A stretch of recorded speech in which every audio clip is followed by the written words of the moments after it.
আসসালামু আলাইকুম, স্বাগত সবাইকে লাইভ লার্ট স্কুলে। আমি ইমরান। তো আজকে আমরা নবম দশম শ্রেণীর বাস্তব সংখ্যা নিয়ে আলোচনা শুরু করব। ম্যাথমেটিক্সের অর্থাৎ জেনারেল ম্যাথ যেটাকে বলা হয়, এই ম্যাথমেটিক্সের বাস্তব সংখ্যা নিয়ে আলোচনা করব। প্রথম অধ্যায়। তো বাস্তব সংখ্যার এখানে একটা চার্ট দেখতে পাচ্ছ সকলে। বাস্তব সংখ্যাকে প্রথমে দুই ভাগে ভাগ করা হয়েছে, একটা হচ্ছে মূলদ সংখ্যা, আরেকটা হচ্ছে অমূলদ সংখ্যা। তো এগুলো সম্পর্কে আমরা পরবর্তীতে বিস্তারিত জানবো। প্রথমে দেখো মূলদ সংখ্যা এবং অমূলদ সংখ্যা। মূলদ সংখ্যাকে দুই ভাগে ভাগ করা হয়েছে, একটা হচ্ছে কি পূর্ণ সংখ্যা, আরেকটা হচ্ছে ভগ্নাংশ। আচ্ছা, ভগ্নাংশের এখানে হ্যাঁ, ভগ্নাংশ।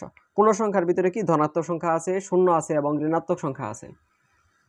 আবার ভগ্নাংশের ভিতরে সাধারণ ভগ্নাংশ এবং দশমিক ভগ্নাংশ। সাধারণ ভগ্নাংশ হচ্ছে তিন প্রকার: প্রকৃত ভগ্নাংশ, অপ্রকৃত ভগ্নাংশ এবং মিশ্র।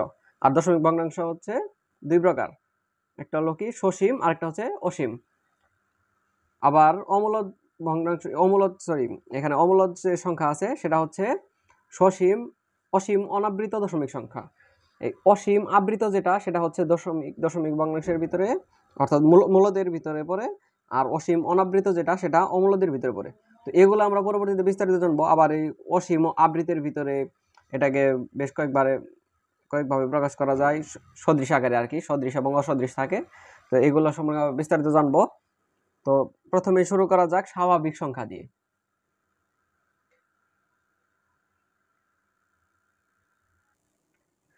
আচ্ছা, স্বাভাবিক সংখ্যা জানার আগে আরেকটা বিষয় একটু দেখি। আমরা শিখলাম রিয়াল নাম্বার বা বাস্তব সংখ্যা। বাস্তব সংখ্যা হচ্ছে কি, যেমন 0, 1, 2, 3, 4 প্লাস মাইনাস 1, 2 অর্থাৎ +1 -1 এগুলা। আর বাস্তব সংখ্যা আবার জটিল সংখ্যাও আছে। তো জটিল সংখ্যায় এখানে নাই, এটা একাদশ দ্বাদশ শ্রেণীতে আছে। তো আমি সামান্য একটা আইডিয়া দিই তোমাদেরকে। যেমন ধরো একটা ইকুয়েশন লেখলা x² + 1 = 0। এখন এখানে x এর মান কি বের করো, x² কি লিখবে -1, বা এখান থেকে x √(-1). তো √(-1) এরকম সংখ্যা থাকলেই সেটা হচ্ছে জটিল সংখ্যা। √(-1), √(-2) এগুলো জটিল সংখ্যা। সাধারণ রূপ হচ্ছে x + iy, যেখানে x-টাকে বলা হয় বাস্তব অংশ আর iy কে বলা হয় কাল্পনিক অংশ। আর i হচ্ছে এই জটিল সংখ্যার, কাল্পনিক সংখ্যার একক। এটা আমরা বিস্তারিত জানবো একাদশ দ্বাদশ শ্রেণীতে। যেমন আমরা যদি লিখি 0, এটা কি বাস্তব সংখ্যা? বাস্তব সংখ্যা। আর এই 0কে আমরা এভাবে লিখতে পারি 0 + i0, মানে x + iy আকারে লিখবো।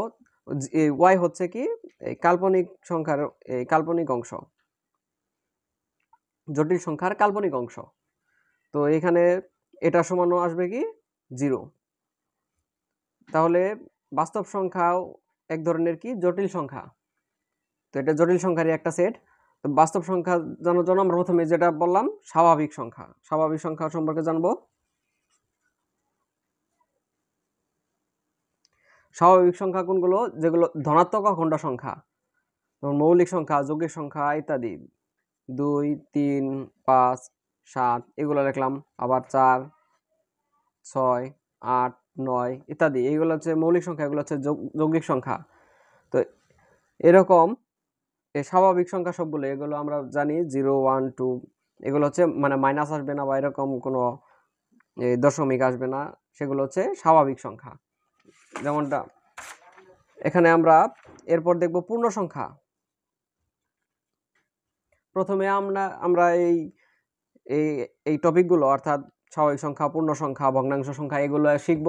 এরপর আমরা যে এখানে যে চার্টটা দিয়েছিলাম এই চার্ট অনুযায়ী সবকিছু আমরা আরেকবার এগুলো বিস্তারিত দেখার পর এটা আমরা ভালোভাবে আবার বুঝবো। তো এখানে প্রথমে পূর্ণ সংখ্যা যদি দেখাই, পূর্ণ সংখ্যা হচ্ছে ইন্টিজার। পূর্ণ সংখ্যা ধনাত্মক হতে পারে, ঋণাত্মক হতে পারে। সকল ধনাত্মক এবং ঋণাত্মক অখণ্ড সংখ্যাকে বলা হয় পূর্ণ সংখ্যা। যেমন -3, -2, -1 এগুলো হচ্ছে কি পূর্ণ সংখ্যা। 0, 1, 2 এই যে 0.5 বা 0.3 এগুলো কিন্তু পূর্ণ সংখ্যা না।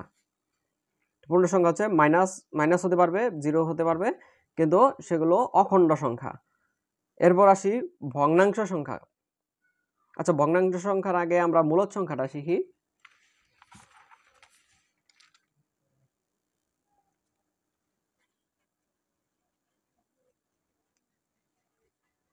মূলদ সংখ্যা হচ্ছে যে সকল সংখ্যাকে পি বাই কিউ আকারে প্রকাশ করা যায়, যেখানে Q not equals to zero. যেখানে কি Q not equals to zero, Q ওয়ানও হতে পারবে, টু হতে পারবে। যেমন আমরা লিখলাম 3। এটাকে যদি আমরা এখানে পি আর কিউ এর পরিচয়টা দিতেছি, পি আর কিউ হচ্ছে কি পূর্ণ সংখ্যা, পি আর কিউ হচ্ছে পূর্ণ সংখ্যা। তাহলে এখানে আমরা যদি 3/1 লিখি, তাহলে কিন্তু এটাকে পি বাই কিউ আকারে প্রকাশ করা হয়েছে। ঠিক একইভাবে যদি ধরো 0.5 লিখলাম, 0.5 লিখলে সেটা কি লিখতে পারি 5/10 বা কত 1/2 হাফ। এটাও কিন্তু পি বাই কিউ আকারে প্রকাশ করা হয়েছে।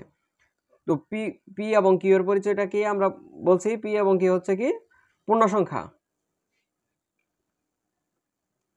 আচ্ছা, তাহলে পি বাই কিউ আকারে যেগুলো প্রকাশ করা যায় সেগুলো হচ্ছে কি মূলদ সংখ্যা এবং অমূলদ সংখ্যা দেখব।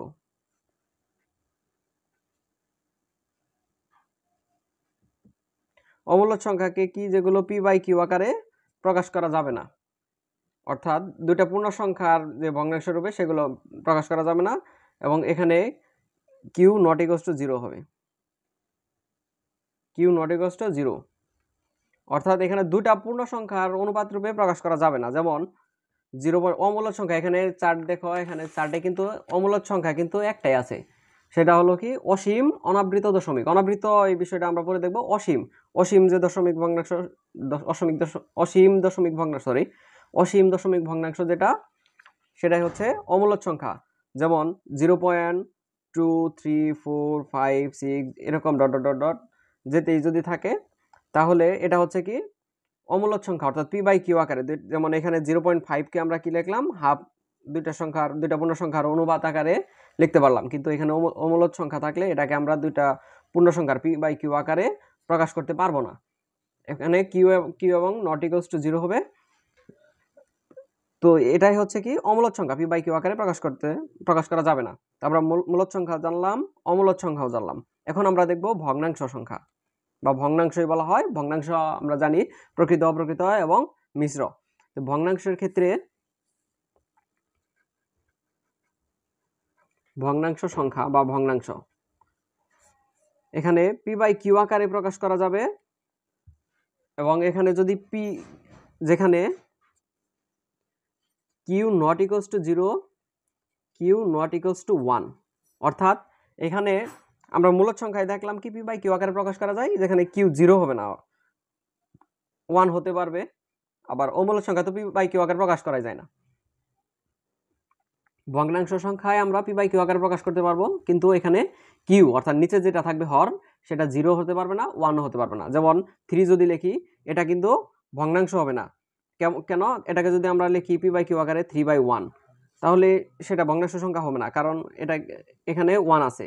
বা কিন্তু ভগ্নাংশ সংখ্যার যে শর্ত, সেটা হচ্ছে কিউ 1 হতে পারবে না। এখন পি যদি লেস দেন কিউ হয়, অর্থাৎ লব যদি হরের চেয়ে ছোট হয়, তাহলে সেটা কি হবে প্রকৃত ভগ্নাংশ। যেমন 3/4, উপরের লব হচ্ছে ছোট আর হর হচ্ছে বড়, এটা প্রকৃত। আবার পি যদি গ্রেটার দেন কিউ হয়, তাহলে সেটাকে বলা হবে অপ্রকৃত ভগ্নাংশ। যেমন 4/3 দিলাম, তো এটা হচ্ছে অপ্রকৃত ভগ্নাংশ। আবার মিশ্রটাই এখানে তোমরা দেখবা এই চার্টে প্রকৃত, অপ্রকৃত এবং মিশ্র, এই মিশ্র এখানে একটা তীর চিহ্ন এরকম করে দেওয়া আছে। অপ্রকৃতকেই আমরা মিশ্র আকারে লিখতে পারি। যেমন 4/3 লিখছি, তো 4/3কে কিভাবে প্রকাশ করব, এখানে 4 দিলাম, এখানে দিলাম কি 1, তাহলে একবার গেল 3 একে 3, আর এখানে থাকলো 1। তাহলে এটাকে আমরা কি লিখতে পারি 3 সমস্ত, আচ্ছা এটাকে এইভাবে লিখতে পারি 3 একে 3 আর একে 4, তাহলে এটাকে বলা হয় 1 সমস্ত 3-এর 1। তো এটা হচ্ছে মিশ্র। এখানে এই মিশ্র ভগ্নাংশের যে এই লবটা আছে, প্রকৃত ভগ্নাংশের সাথে যুক্ত যে এই ভগ্নাংশের যে লবটা আছে এই অংশে, এটাকে বলা হয় ভগ্নাংশের ভাগশেষ। এই যে ভাগশেষ, এটা তাহলে ভগ্নাংশের ভিতরে প্রকৃত, অপ্রকৃত এবং মিশ্র এই কয়েকটা সম্পর্কে আমরা জানলাম। আচ্ছা, এখানে আমরা স্বাভাবিক সংখ্যা যে দেখলাম, স্বাভাবিক সংখ্যা এগুলো হচ্ছে মৌলিক সংখ্যা, যেমন 2 3 5 7 এগুলো, অর্থাৎ এগুলোর কি 2 ছাড়া অন্য কোনো এই সংখ্যা দ্বারা ভাগ করা যায় না আর কি। আবার যৌগিক সংখ্যা, সরি,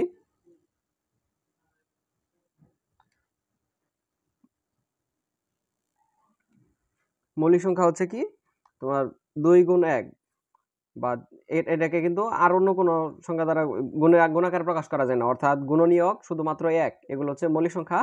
আর যেগুলোর কি 1 ছাড়াও আরো অন্যান্য গুণনীয়ক আছে সেগুলো হচ্ছে, যেমন 4কে যদি আমরা লিখি 4 গুণ 1 বা 2 গুণ 2, এরকম 1 ছাড়াও আরো অন্যান্য গুণনীয়ক আছে, সেগুলো হচ্ছে যৌগিক সংখ্যা। এগুলো হচ্ছে মৌলিক সংখ্যা এবং যৌগিক সংখ্যা, সকল মৌলিক এবং যৌগিক সংখ্যা সমন্বয়ে স্বাভাবিক সংখ্যা। এখানে আরেকটা বিষয় আছে, সেটা হচ্ছে সহমৌলিক সংখ্যা। সহমৌলিক সংখ্যা কি, যে সকল সংখ্যার গসাগু 1 তাদেরকে বলা হয়, অর্থাৎ যে দুটি স্বাভাবিক সংখ্যার গসাগু যদি 1 হয় তাদেরকে পরস্পর সহমৌলিক সংখ্যা বলা হবে। যেমন আমরা যদি লিখি, এখানে তোমাদের বই দেওয়া আছে 6 আর 35, 6 আর 35 এরা পরস্পর সহমৌলিক সংখ্যা। কিভাবে? কারণ আচ্ছা, এখানে সহমৌলিক সংখ্যাটা আমরা নামটা লিখি,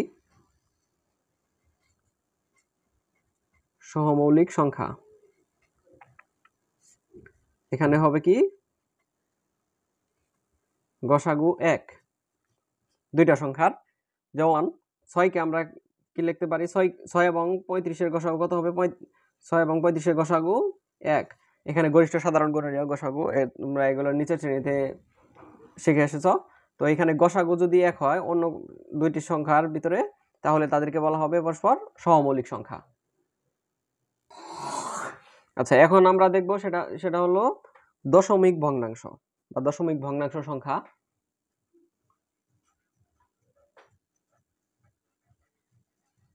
দশমিক ভগ্নাংশ সংখ্যায় লিখি।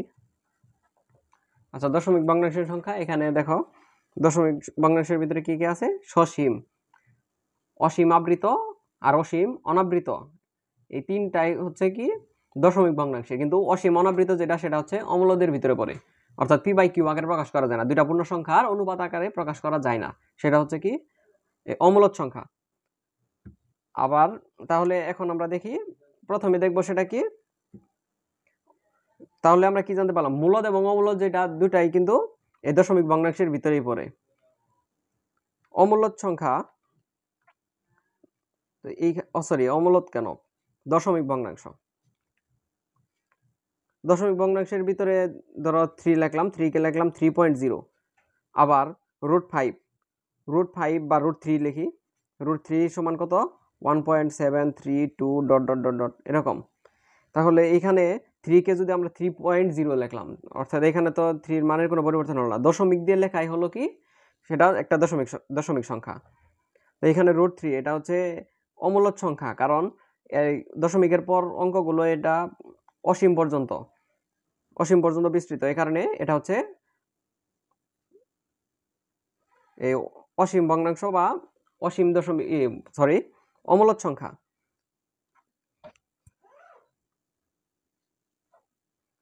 তাহলে এই অমূলদ সংখ্যা কিন্তু এটা 1.732, এটা দশমিকের সাহায্যে প্রকাশ করা হয়েছে, এটা অমূলদ সংখ্যা। আবার √3 এটাও কিন্তু অমূলদ সংখ্যাই। তো √3 যেটা, সেটা কিন্তু দশমিক আকারে প্রকাশ করা হয় না, দশমিক আকারে এটার মান যেটা আমরা লিখলাম 1.73, এটা হচ্ছে এই দশমিক ভগ্নাংশ।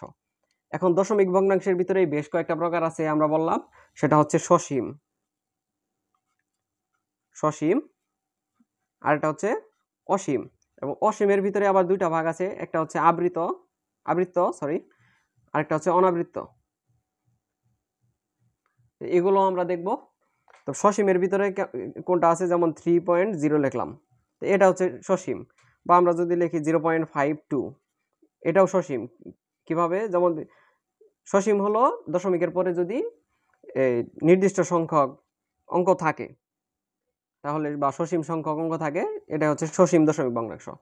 আর যদি অসীম পরিমাণ থাকে, যেমন 4/3 লিখলাম, এখানে 1.333 ক্যালকুলেটরে বের করতে পারো, 4/3 সমান 1.33 ডট ডট এরকম যেতে থাকে, এটাও কিন্তু অসীম ভগ্নাংশ। কিন্তু এই যে বললাম অসীমের ভিতরে দুইটা ভাগ আছে, একটা হচ্ছে আবৃত আর একটা হচ্ছে কি অনাবৃত, অনাবৃত। এখন অনাবৃত আর আবৃত্তের ভিতরে এই দুইটা জিনিস আমরা দেখব। যেমন √5 এরটাই দেখাই। √5 সমান কত? 2.123512367 ডট ডট ডট ডট। তো এইখানে এই দুইটার ভিতরে দেখো এই দুইটাই কিন্তু অসীম ভগ্নাংশ। এটা হচ্ছে এই উপরের দুইটা হচ্ছে সসীম ভগ্নাংশ, সসীম ভগ্নাংশটা আমরা দেখলাম। আর অসীম ভগ্নাংশের ভিতরে এই দুই প্রকার, একটা হচ্ছে আবৃত্ত আর একটা হচ্ছে অনাবৃত্ত। আবৃত্ত হচ্ছে যেটার দশমিকের পর অঙ্কগুলো রিপিট হবে, অর্থাৎ পৌনঃপুনিক আসবে, সেটা হচ্ছে আবৃত্ত, অসীম আবৃত্ত। আর যেটার এই অঙ্কগুলো রিপিট হবে না বা পুনরাবৃত্ত হবে না, সেগুলো হচ্ছে অনাবৃত্ত। এখন আবৃত্ত সংখ্যাগুলোকে বিভিন্নভাবে প্রকাশ করতে পারি আমরা, যেমন 1.333 ডট ডট ডট এরকম করে না লিখে আমরা কি এটা লিখতে পারি 1.3, উপরে একটা ডট থাকবে, উপরে একটা ডট চিহ্ন দেব, এটা পৌনঃপুনিক চিহ্ন। তো এটাই হচ্ছে কি এই আবৃত্ত আকার, অসীম আবৃত্ত। যেমন 1 পয়েন্ট যদি থাকে, এরকম থাকে 1.232323 ডট ডট ডট ডট এরকম 2323 আসতে থাকে, তাহলে আমরা এটাকে কি লিখতে পারবো 1.23। উপরে এই 2 এবং 3 এর উপরে আমরা দুটা ডট চিহ্ন দিয়ে দিব, অর্থাৎ এটা পৌনঃপুনিক চিহ্ন। তো এভাবে এই আবৃত্ত বা পৌনঃপুনিক ভগ্নাংশ বলা হয় এটাকে, আবৃত্ত বা পৌনঃপুনিক ভগ্নাংশ এটাকে বলা হয়ে থাকে, অর্থাৎ এখানে রিপিট হবে। তো এখানে আরেকটা জিনিস দেখাই, যেমন 1 পয়েন্ট কত কত দিব 567 ডট ডট ডট ডট এরকম থাকলে 1.567 লিখে 5 আর হচ্ছে 7 এই দুইটার উপরে আমরা পৌনঃপুনিক চিহ্ন দিব, মাঝখানেটা দিতে হবে না, ওটা অটোমেটিক এমনি বোঝা যাবে যে 5 থেকে 7 পর্যন্ত এর ভিতরে যেটা আছে সেটা রিপিট হতে থাকবে, অর্থাৎ এটাকে আমরা এভাবে লিখতে পারবো 1.567 এভাবে লিখতে পারবো। আবার আরেকটা জিনিস দেখায়, আরেকটা ফরম্যাট, সেটা হচ্ছে 1 পয়েন্ট, ধরো 1 পয়েন্ট আগেই রিপিট হবে না, 1.02 থাকলো বা 03, যে কোনো সংখ্যা, যে কোনো অঙ্ক 1.02, তারপর আসলো 33 এরকম আসতে থাকলো ডট ডট ডট। এটা থাকলে আমরা কি লিখবো, তাহলে প্রথমে লিখবো 1.02, যেটা এটা রিপিট হবে না। তাহলে এরপর কি আছে 3 কিন্তু রিপিট, তাহলে 3 এতবার না লিখে 3 এর উপরে একটা ডট চিহ্ন দেব, অর্থাৎ পৌনঃপুনিক চিহ্ন দেব, তাহলে এটাকে এইভাবে লেখা যায়। তো এটা হচ্ছে এই দশমিক ভগ্নাংশের যে প্রকারভেদ, সেটা সসীম ভগ্নাংশ, অসীম ভগ্নাংশ, অসীম আবৃত্ত এবং অসীম অনাবৃত্ত। আর অসীম অনাবৃত্ত যেটা, সেটাই হচ্ছে কি অমূলদ সংখ্যা, এটাই মূলত কি অমূলদ সংখ্যা। আর এটা বাদে যা আছে সবগুলোই হচ্ছে কি মূলদ সংখ্যা। আচ্ছা, তোমাদেরকে এখানে যে দেখালাম যে এই দশমিকের পর যে একটা যে রিপিট হয় বা পৌনঃপুনিক যে আসে, এই পুনরাবৃত্তি হওয়ার আগেও যে সংখ্যাগুলো থাকে, যেমন 1 পয়েন্ট, এই যে এটা দেখালাম 1.02 থাকলো, তারপর 3333 এরকম থাকলো, অর্থাৎ এই দশমিকের পৌনঃপুনিক চিহ্ন ছাড়াও এর আগেও যদি অঙ্ক থাকে, এটাকে বলা হয় মিশ্র, এটাকে বলা হয় মিশ্র পৌনঃপুনিক ভগ্নাংশ। আর যদি যেমন ধরো 1.333 এরকম থাকে, তাহলে 1 পয়েন্ট এই 3 এর উপরে পৌনঃপুনিক চিহ্ন দিলা, এটার নাম হবে বিশুদ্ধ পৌনঃপুনিক ভগ্নাংশ, বিশুদ্ধ পৌনঃপুনিক ভগ্নাংশ, অর্থাৎ 1 এর পর 3 এর উপরে পৌনঃপুনিক চিহ্ন থাকবে, অন্য কোনো দশমিকের পর অন্য কোনো অনাবৃত অংশ থাকবে না। আর অনাবৃত বা এই যে পৌনঃপুনিক থাকবে না আর কি, রিপিট থাকবে না। তো এটা হচ্ছে বিশুদ্ধ এবং মিশ্র। আশা করি এই জিনিসটা বুঝতে পারছো। তো এইখানে দেখো আমরা মূলদ সংখ্যা দেখলাম, বাস্তব সংখ্যার ভিতরে আমরা কি কি দেখলাম আরেকবার একটু দেখবো। মূলদ সংখ্যা কি p/q আকারে প্রকাশ করা যায়। পূর্ণ সংখ্যা আমরা দেখলাম ধনাত্মক অখণ্ড সংখ্যা, ধনাত্মক সংখ্যা, পজিটিভ সংখ্যা, এগুলো কোনগুলো তোমরা জানো, অবশ্যই ভালোভাবে জানো। এই ধনাত্মক সংখ্যা, 0 এবং ঋণাত্মক সংখ্যা, এগুলো হচ্ছে পূর্ণ সংখ্যার ভিতরে। পূর্ণ সংখ্যা এবং ভগ্নাংশ এই দুই ভাগে ভাগ করা হয়েছে মূলদ ভগ্নাংশকে, সরি মূলদ সংখ্যাকে। তাহলে ভগ্নাংশকে আবার দুই ভাগে ভাগ করা হয়েছে, সেটা হচ্ছে কি সাধারণ ভগ্নাংশ, দশমিক ভগ্নাংশ। সাধারণ ভগ্নাংশগুলো আমরা দেখলাম, এখানে কি p/q, প্রকৃত ভগ্নাংশে p/q আকারে প্রকাশ করা যাবে p < q, আবার এখানে পি গ্রেটার দেন কিউ, এখানে এটাকে এই অপ্রকৃত ভগ্নাংশের একটা বিশেষ রূপ হচ্ছে মিশ্র ভগ্নাংশ। তো এখানে দশমিক ভগ্নাংশের ভিতরে দেখলা তোমরা যে এই যে কোথায়, এই যে এখানে সসীম এবং অসীম। তো এখানে সসীম ভগ্নাংশ দেখলা, আবার অসীম ভগ্নাংশের দেখলা। অসীম ভগ্নাংশের ভিতরে দুইটা পার্ট আছে, একটা হচ্ছে অসীম আবৃত্ত আর একটা হচ্ছে অসীম অনাবৃত্ত। অসীম অনাবৃত্ত যেটা সেটাই হচ্ছে অমূলদ সংখ্যা, অসীম অনাবৃত্ত যেটা সেটাই হচ্ছে অমূলদ সংখ্যা, আর বাকি সবগুলোই মূলদ সংখ্যা। আর এই মূলদ এবং অমূলদ সংখ্যা মিলেই হলো বাস্তব সংখ্যা। আবার এই বাস্তব সংখ্যা এটাও একটা জটিল সংখ্যারই একটা সেট বা অংশ। তো ওইটা তোমরা একাদশ দ্বাদশ শ্রেণীতে উঠলে জানতে পারবা। আর এখানে সসীম আবৃত্ত ভগ্নাংশের ভিতরে আমরা দেখলাম সদৃশ এবং অসদৃশ দশমিক ভগ্নাংশ যেগুলো, সেগুলো সম্পর্কে আমরা পরবর্তী বিস্তারিত জানবো। আমরা ধীরে ধীরে আগাই। আচ্ছা, ধনাত্মক সংখ্যার কথা কিন্তু আমি এর আগেও বলেছি যে এই যে এখানে ধনাত্মক সংখ্যা হচ্ছে কি শূন্য থেকে বড় সকল বাস্তব সংখ্যা, শূন্য থেকে বড়। অর্থাৎ এখানে আমরা একটা রেখাচিত্র আঁকতে পারি। ধরো এখানে লিখলাম, আচ্ছা এখানে একটা, এটা হচ্ছে, আচ্ছা এটা কাটি এরকম করে, এখানে হচ্ছে 0, এটা হচ্ছে 1 2 3 এরকম। তো এখানে এটা আমরা গাঢ় করে যদি এখানে তীর চিহ্ন দেই, এটা হচ্ছে শূন্য থেকে বড়, এখানে একটা গোল চিহ্ন দিব। এখানে এই বৃত্তটা ভরাট করব না, বৃত্তটা ভরাট করলে শূন্য সহ। আর এখানে এটা শুধু ফাঁকা রাখছি সার্কেলের মতো, বৃত্তের মতো। তাহলে এটা শূন্য ছাড়া যে ধনাত্মক সংখ্যা আছে এটা হচ্ছে, আচ্ছা এর ধনাত্মক সংখ্যা, সরি এটাই তো ধনাত্মক সংখ্যা, শূন্য থেকে বড় যেগুলো সেটাই হচ্ছে ধনাত্মক সংখ্যা। আর শূন্য শূন্য এটাও পূর্ণ সংখ্যা। আর এই বাম দিকে যেগুলো থাকবে এগুলো হচ্ছে কি শূন্য ছাড়া ঋণাত্মক সংখ্যা। তো ধনাত্মক সংখ্যা, ঋণাত্মক সংখ্যা। আরেকটা জিনিস আছে অঋণাত্মক সংখ্যা, যেটা বললাম যে এখানে যদি আমরা এটা পূরণ করে দিই, যেমন এখানে কয়েকটা দাগ দিই, এটা 0 1 2 3 4 ডট ডট এরকম করে যদি থাকবে, এখানে শূন্য দিয়ে এটা একদম গাঢ় করে দিব, তারপর এটা সহ গাঢ় করব। তো এখানে শূন্য সহ যে এই যে সকল ধনাত্মক সংখ্যা আছে সেগুলো হচ্ছে কি শূন্য থেকে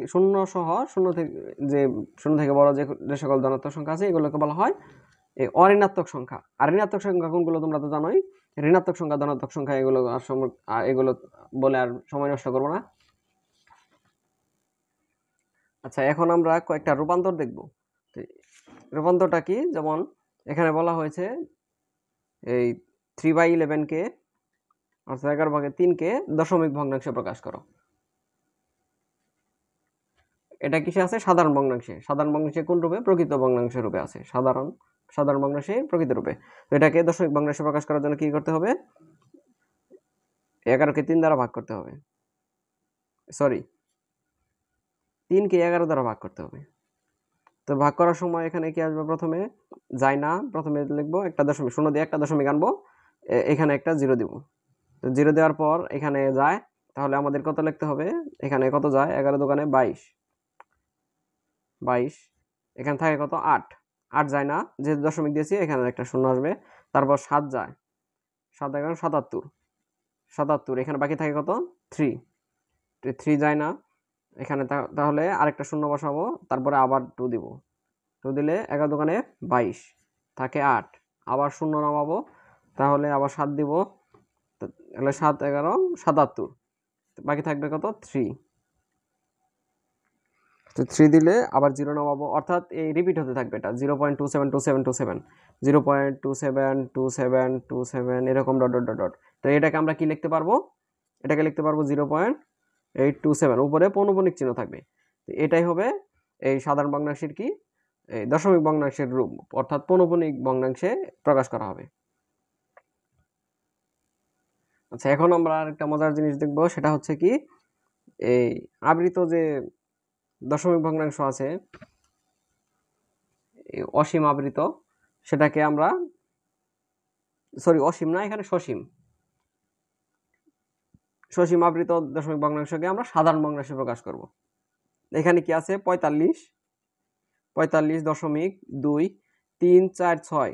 3 আর 6 এর উপরে এই পৌনঃপুনিক চিহ্ন, অর্থাৎ 3 4 6 3 4 6 এরকম করে রিপিট হতে থাকবে।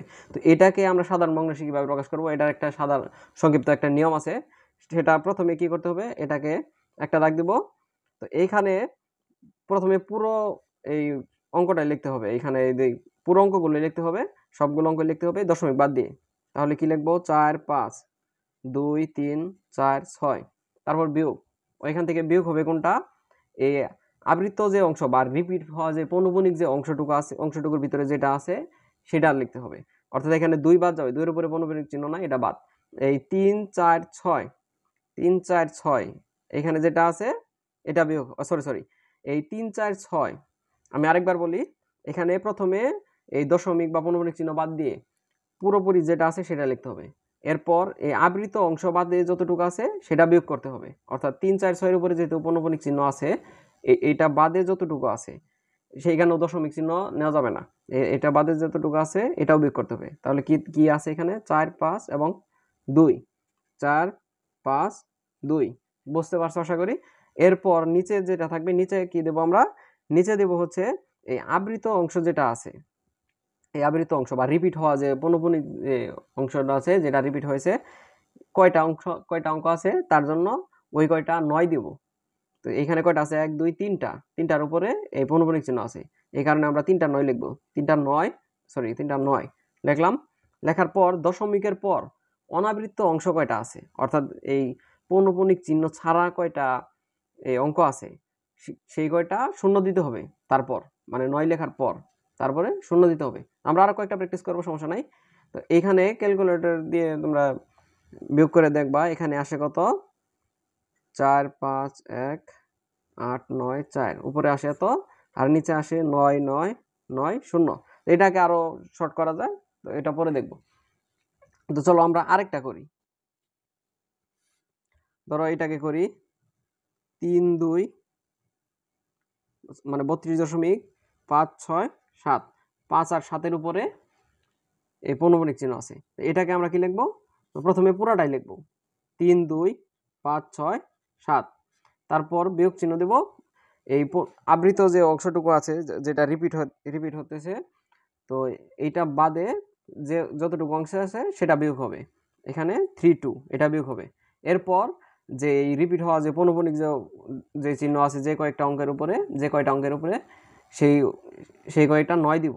1 2 3, তিনটা আছে। আর দশমিকের পরে কিন্তু এই পৌনঃপুনিক ছাড়া অন্য কোনো অঙ্ক নাই, পৌনঃপুনিক চিহ্ন ছাড়া আর কোনো অঙ্ক নাই, তাই এখানে আর কোনো জিরো দিব না। তো এইখানে যেটা আসবে সেটাই অ্যান্সার হবে। তো এইখানে দেখবা, এখানে বিয়োগ করলে কত আসে?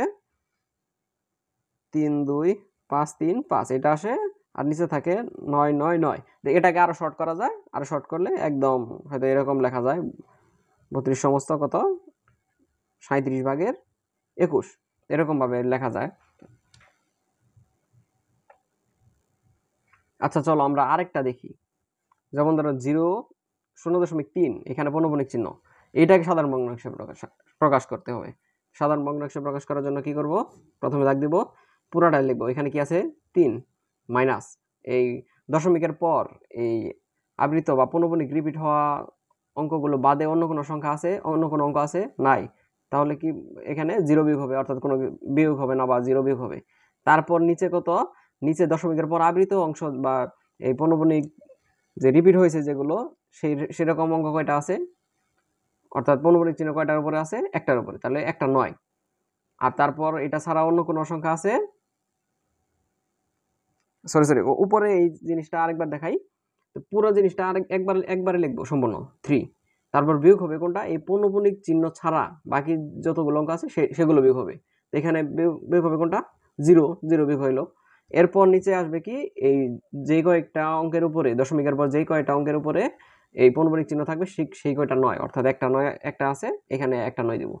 আর অন্য ওই অনাবৃত অংশ নাই, অর্থাৎ দশমিকের পর এই রিপিট হওয়া অঙ্ক ছাড়া আরো অন্য কোনো অঙ্ক নাই, সেই কারণে আর কিছু দিলাম না এখানে। তাহলে কি হবে?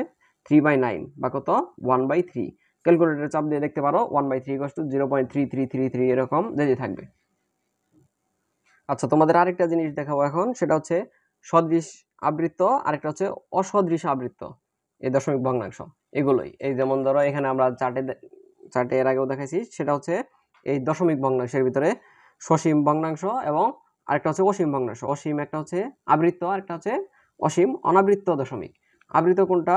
সেটা হচ্ছে এই যে রিপিট হতে থাকবে, আরেকটা হচ্ছে অসীম অনাবৃত, এটা রিপিট হতে থাকবে না কিন্তু এটা অসীমই। আর এই অসীম আবৃত্ত যেটা, এটাও কিন্তু অসীমই, কিন্তু এটাকে পি বাই কিউ আকারে প্রকাশ করা যায়, অর্থাৎ এটা রিপিট হতে থাকবে। এর আগেও আমরা দেখালাম। তো এইখানে এই অসীম আবৃত্ত যেটা রিপিট হতে থাকবে, এটার ভিতরেও সদৃশ এবং অসদৃশ এই দুইটা পার্ট আছে। আমরা এই দুইটা জিনিস একটু দেখাবো। তো এইখানে সদৃশ আবৃত্ত যেটা, যেমন ধরো আমরা প্রথমে এই অসীম আবৃত্ত যেটা এখানে দেখলাম, অসীম আবৃত্ত দশমিক ভগ্নাংশ কোনগুলো সেটা দেখাই। অসীম আবৃত্ত দশমিক ভগ্নাংশ হচ্ছে এই যেমন ধরো 0.3, এখানে একটা পৌনঃপুনিক চিহ্ন দিলা, এটাই কিন্তু অসীম আবৃত্ত। এটা কিন্তু অসীম, 0.333 এরকম যদি থাকবে অসীম, কিন্তু এটা কি আবৃত্ত।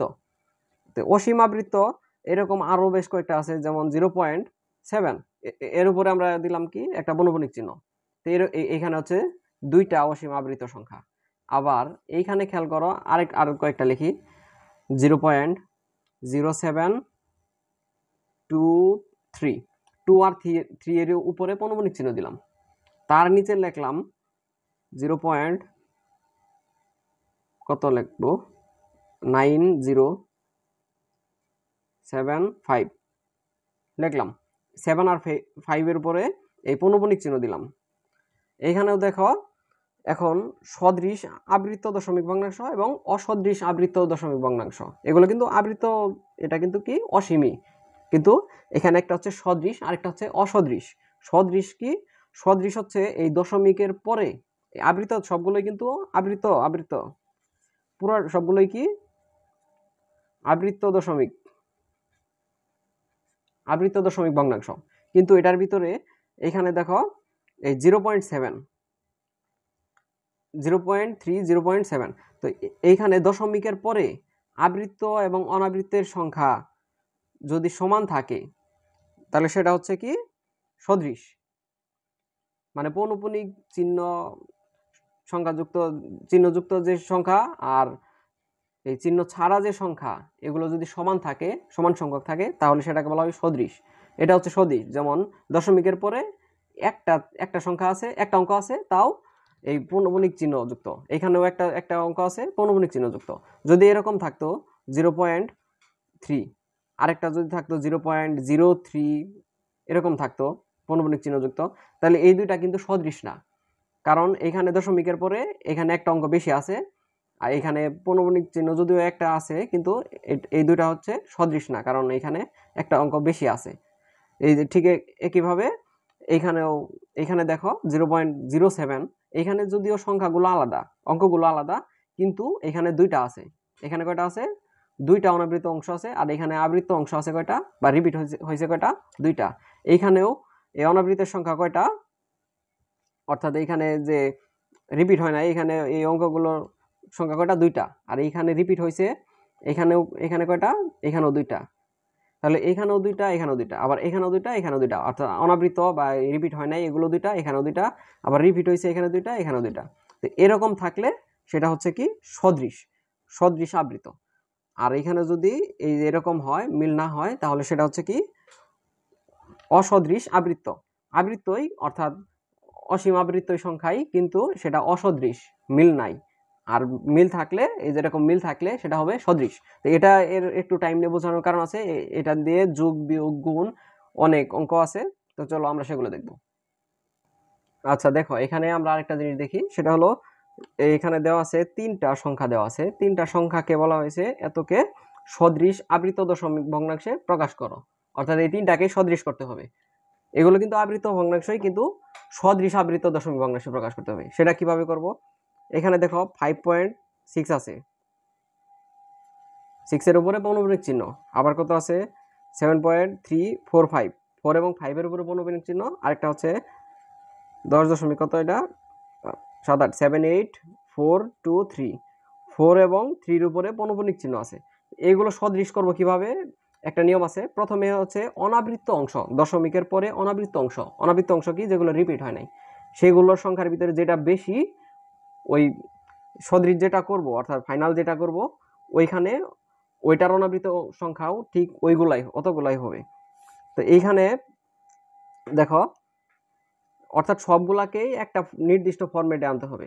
যেমন 5 এর পরে এখানে দেখো 10 এর পরে এখানে কয়টা সংখ্যা আছে, 1 2 3 4 5টা। তো এরকম করে না, মানে একটা বোঝার সাথে এখানে 5টা, এখানেও 5টা হবে বা এখানেও 5টা হবে, এরকম আনতে হবে আর কি।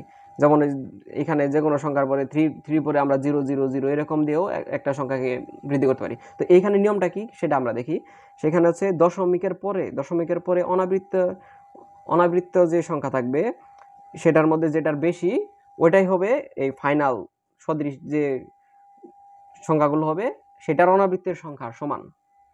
এইখানে অনাবৃত্তের সংখ্যা কত? অনাবৃত্তের সংখ্যা হচ্ছে 0, অর্থাৎ একটাও নাই, এখানে অনাবৃত্ত নাই, সবগুলোই আবৃত্ত, সেটা হচ্ছে 6। আর এখানে দেখো অনাবৃত্তের সংখ্যা কয়টা? একটা। এখানে অনাবৃত্তের সংখ্যা কয়টা আছে? এই দশমিকের পরে 7 এবং 8ই আছে। অনাবৃত্ত অঙ্কের সংখ্যা কত? অনাবৃত্ত অঙ্কের সংখ্যা হচ্ছে 2টা। তাহলে এই তিনটার ভিতরে সবচেয়ে বেশি আছে কোনটার? 2টার। তাহলে ফাইনাল যেগুলো আমরা লিখবো সেটার অনাবৃত্তের সংখ্যা হবে 2টা। এটুকু আগে মাথায় রাখো। অর্থাৎ সবচেয়ে বেশি যেটা থাকবে সেটাই হবে এই অনাবৃত্ত সংখ্যা। আর আবৃত্তের ক্ষেত্রে লসাগু এটা কিসের জন্য? আবৃত্তের জন্য লসাগু কি? এখানে আবৃত্তের সংখ্যা কয়টা আছে?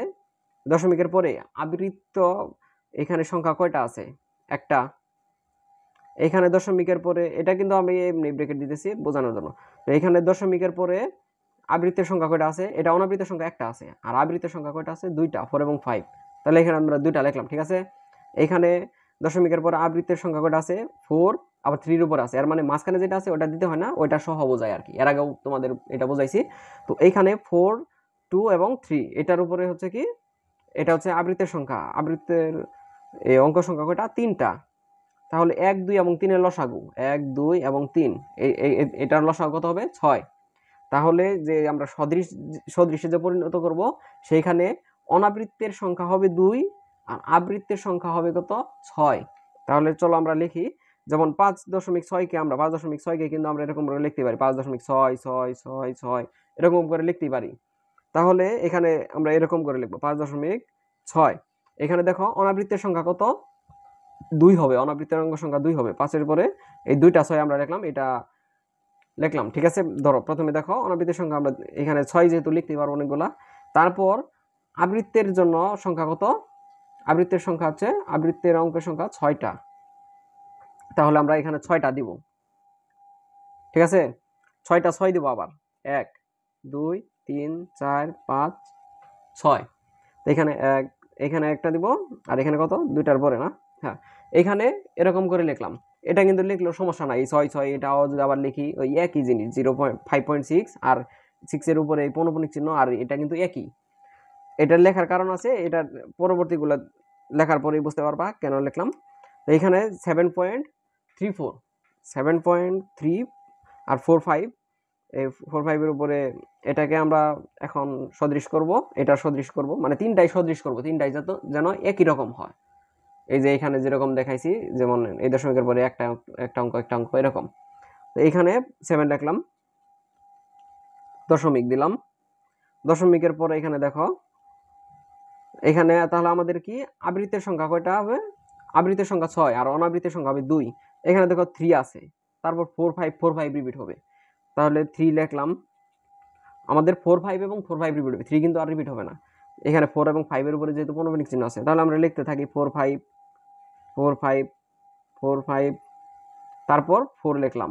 4 5 এরকম যেতেই থাকবে যেহেতু, কারণ আমাদের এখানে দেখা যায় 1 2 3 4 5 1 2 3 4 5 6 7 8টা আছে, আমরা 8টা পর্যন্ত লিখলাম।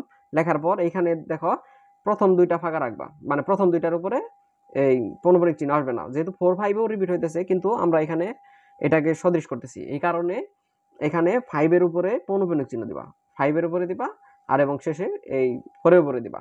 এখন দেখো এখানে এই অনাবৃত্তের সংখ্যা কত? অনাবৃত্তের সংখ্যা হচ্ছে কিন্তু এখানে 2টা, অনাবৃত্ত অঙ্কের সংখ্যা 2টা, ঠিক 2টাই হয়েছে, এখানেও 2টাই। আর আবৃত্তের অঙ্কের সংখ্যা কয়টা হয়েছে দশমিকের পরে? 1 2 3 4 5 6, 6টাই কিন্তু, ঠিক আছে। আচ্ছা 1 মিনিট। আচ্ছা ঠিক আছে, এখন তাহলে আবার এখন এই যে এটাকে করব 10 দশমিক কত কত আছে 10 দশমিক এই 7 8, এখানে কিন্তু এই দুইটাই আছে, তাহলে এটাকে আর লিখতে হবে না, মানে বেশি কাস্টমাইজ করতে হবে না আর কি। তো 7 8 দিলাম, দেওয়ার পরে এখানে 4 2 3 রিপিট হবে, 4 2 3 4 2 3 4 2 3 4 2 3 বা মিলে গেছে আর কি। এখানে যদি 4 2 থাকতো তাহলে 4 2 4 2 4 2 এরকম করে এই পর্যন্ত লিখতাম আর কি। লেখার পর এখানে এই দুইটার পরে, এখানে দুইটার পরে যে অঙ্ক থাকবে এটার উপরে, আর এখানে শেষেরটা, অর্থাৎ এই 6টা মিল করার জন্য এরকম করে লিখলাম। এরকম করে লেখার, আচ্ছা এটা 100 হয়ে গেছে। হ্যাঁ, এখানে এখন দেখো এটাই হচ্ছে কি সদৃশ, সদৃশ আবৃত্ত। কিভাবে? এই দশমিকের পরে এখানে দেখো এই অনাবৃত্ত অঙ্কের সংখ্যা কয়টা? 2টা করে আছে। আবার আবৃত্তের অঙ্ক কয়টা করে আছে? 6টা করেই আছে। তো এভাবে থাকলে আমরা যোগ করতে পারবো, বিয়োগ করতে পারবো। আবার গুণেরও নিয়ম আছে, গুণ গুণ বা ভাগের ক্ষেত্রে। এখন আমরা গুণ আর ভাগ দেখব, যোগ বিয়োগটা একটু কমপ্লেক্স, ওইটা আমরা এরপরেই দেখাবো। তো প্রথমে আমরা দেখব গুণ। গুণ কি? যেমন ধরো তোমার এই 5.6, আচ্ছা অন্য কোনো একটা সংখ্যা নেই, আচ্ছা তোমাদের বইয়ের অঙ্ক নিলাম উদাহরণ 14। তো এই উদাহরণ 14 ভিতরে আছে, এখানে দেখো 4.3, এখানে পৌনঃপুনিক, সরি এখানে হ্যাঁ পৌনঃপুনিক চিহ্ন আছে, এবং আরেকটা আছে সেটা হচ্ছে 5.7। এটা এই দুইটাকে গুণ করতে হবে। তো এই দুইটাকে কিভাবে গুণ করবা? গুণ করার জন্য প্রথমে এটাকে সাধারণ ভগ্নাংশে প্রকাশ করতে হবে। সাধারণ ভগ্নাংশে প্রকাশ করার পর গুণ করে দিবা। তো এটাকে সাধারণ ভগ্নাংশে কিভাবে প্রকাশ করতে হয় আমরা কিন্তু শিখে এসেছি এর আগে, 4.3 এর উপরে পৌনঃপুনিক। তো এটাকে আমরা প্রথমে কি করব? প্রথমে পুরাটাই লিখবো 43, তারপর বিয়োগ এই পৌনঃপুনিক চিহ্ন ছাড়া যে অঙ্কগুলো আছে সবগুলো লিখবো, দশমিক সহ, মানে দশমিক হিসাবই করব না, এই পৌনঃপুনিক চিহ্ন ছাড়া যেগুলো আছে সেটা বিয়োগ করব। এখানে কত আছে? 4, 4 বিয়োগ করব। আর নিচে এই পৌনঃপুনিক, দশমিকের পরে পৌনঃপুনিক যুক্ত যে চিহ্ন আছে, যে কয়টা আছে সেই কয়টা 9 লিখবো। একটা আছে 9 লিখলাম। আর যদি অন্য কোনো সংখ্যা থাকতো পৌনঃপুনিক ছাড়া দশমিকের পরে, তাহলে আমরা শূন্য দিতাম। এখানে একটাও নেই, এখানে আর শূন্য দিব না। তো এইখানে এটা বিয়োগ করলে কত আসে দেখো, এখানে বিয়োগ করলে আসবে হচ্ছে এই 43 থেকে 4 বিয়োগ করলে আসে 39, 39, আর নিচে থাকে 9। তো এখানে দেখবা এখানে কত আসে? 13/3 আসবে, 13/3। ঠিক আছে। এখন আরেকটা হচ্ছে এই 13/3, আর আরেকটা এটাকেও প্রকাশ করলে আরেকটা সংখ্যা আসবে, সেই দুটাকে গুণ করে দিব। আবার ভাগের ক্ষেত্রেও একই নিয়ম। এখন 5.7 কে আমি জাস্ট দেখাই দিতেছি। তো 5.7 কে কিভাবে করব? প্রথমে এই 57 লিখবো পুরোটাই, তারপরে এই 7 বাদে বাম পাশে যেটা আছে, যেগুলো আছে সবগুলো লিখবো, বিয়োগ করবো সেটা হচ্ছে 5। আর এখানে 9 লিখবো, অর্থাৎ 7 এর উপরে যেহেতু আছে শুধু 9 লিখবো। অন্য কোনো সংখ্যা থাকলে আমরা কি 0 বিয়োগ করে দিতাম। তো এইভাবে তাহলে এখানে 57 থেকে 5 বিয়োগ করলে কত থাকে? 52, 52, আর নিচে হলো 9। তাহলে এখন এই দুটা গুণ করি, 4.3 ক্রস 5 গুণ কত? 5.7, আর এখানে পৌনঃপুনিক চিহ্ন আছে। তো এখানে 4.3 এর মান কত? 13/3, আর গুণ এটার মান কত? এই 52/9। এখন গুণ করলে কত আসে?